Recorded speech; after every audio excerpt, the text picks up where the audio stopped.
అలా నమస్తేనే. నమస్తే అన్న. ఏం పేరు అన్న పేరు? నా పేరు శ్రీనివాస్. ఇది ఏవో రాయికల్లా. రాయికల్. ఇది Korutla నియోజకవర్గమా జగిత్యాలనా? Jagtial. Jagtial.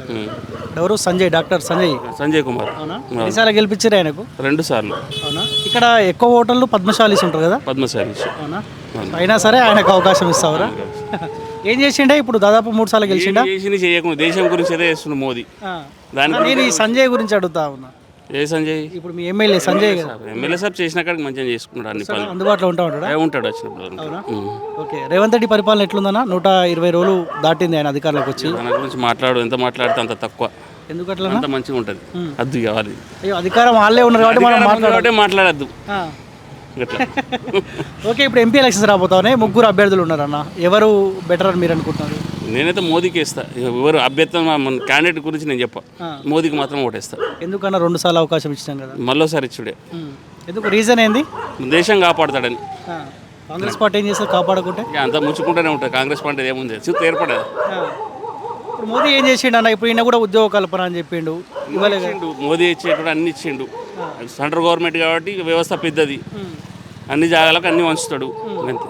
Okay. Dharmapuri Arvind setting MP అన్న, ఆయన ఏం చేయగలిగిండు? మీరు అవకాశం ఇచ్చారు కదా? 2 సంవత్సరాలు అతను కరోనా ఉంది. ఏం చేయగలుగుతాడు చెప్పండి? 2 సంవత్సరాలు కరోనా నెలలో కూడా బందే ఉండే, ఎటు తిరగలేకపోయాడు. 3 సంవత్సరాలు ఉన్నది అతనికి ఆప్షన్.